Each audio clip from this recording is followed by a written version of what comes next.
okutiisibwa sitiisibwa okuva ekamuli okusinziira ku Musumba Ssenyonga. Ebigambo bino bwe byatandika okuwulikikana bye yatulimbalimba nti pulezidenti abayita, mu butuufu ne tujja mu bungi mu kyaki ye e Bwaise.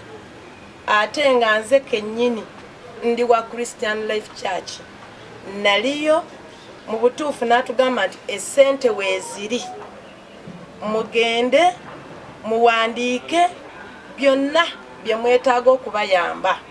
Obutuufu ne tuddayo ewaffe ne tuwandiika ne tuleeta empapula ezo.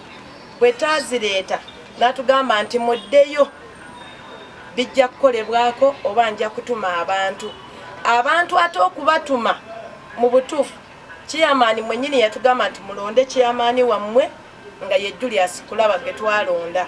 Bwe twatuuka e Mbarara ne batugamba tugenda mulabira ku TV, tugenda mu meetingira ku TV, bagenda mu connectinga twogere naye ng'atulaba nga naffe tumulaba. Mazima ne batufuulira ddala nga biddole.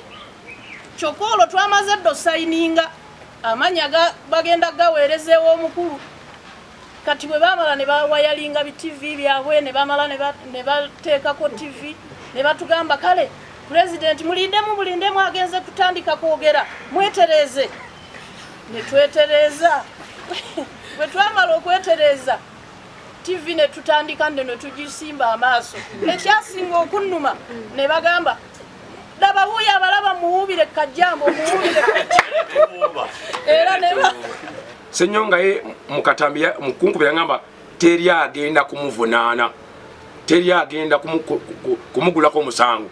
Nze kennyini ngenda kumugulako omusango ogw'oku ntiisatiisa ne famire yange eri mu Matigga.